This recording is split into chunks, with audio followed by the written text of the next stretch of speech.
Masih ingat Matius pasal 4 ayat 23? Coba lihat ini.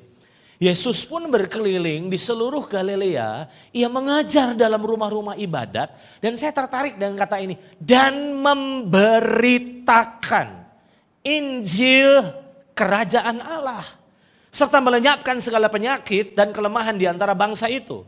Matius 24 ayat 14 berkata, dan Injil apa saudara? Kerajaan ini akan diberitakan di seluruh dunia, menjadi kesaksian bagi semua bangsa, sesudah itu barulah tiba kesudahannya. Nah itu sebabnya yang Yesus beritakan itu bukan Injil keselamatan, yang Yesus beritakan adalah Injil kerajaan. Apa bedanya Injil keselamatan dan Injil kerajaan? Injil keselamatan berpusat pada diri, Injil kerajaan berpusat pada Kristus. Saudara nangkap maksud saya?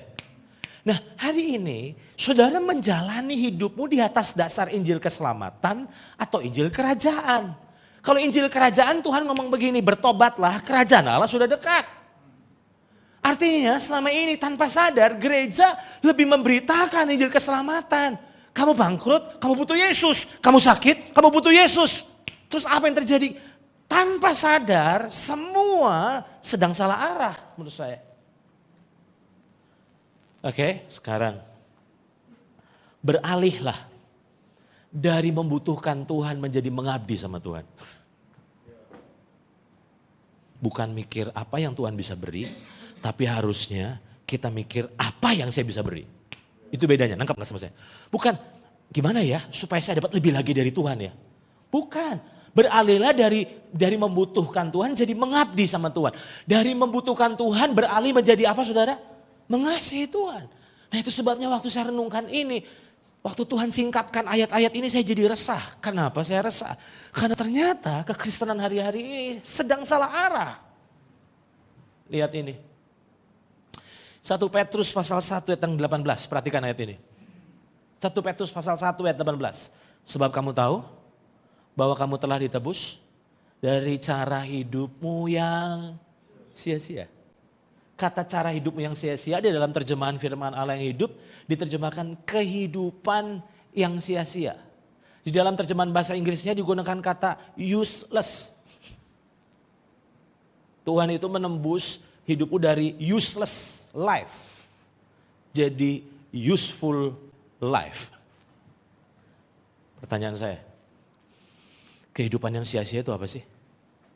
Kehidupan yang berpusat pada diri sendiri. Di mana dunia kita cuman hanya mengenal 3 kata, aku, diriku, dan saya. Yang dipikirin cuman aku, diriku, dan saya. Doa jadi alat untuk dapat apa yang kau inginkan. Iman jadi alat untuk mendapat apa yang kita inginkan. Sampai akhirnya tanpa sadar dunia kita cuma melulu itu aja. Dan bukankah sebenarnya itu sedang menyatakan kepada kita bahwa kita sedang menjalani kekristenan yang salah arah? Coba lihat ayat ini.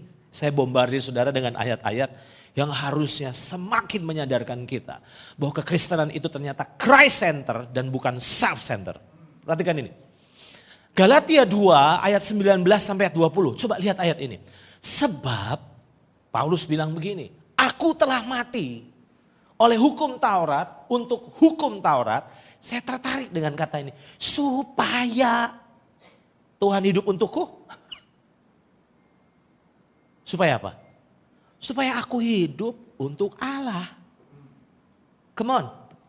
Renungkan kata ini.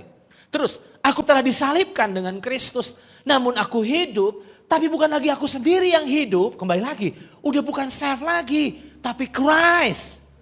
Tapi Kristus, perhatikan ini. Namun aku hidup, tapi bukan lagi aku sendiri yang hidup. Melainkan Kristus yang hidup di dalam aku. Jadi ternyata hidupnya kita, itu bukan kita lagi, tapi Yesus.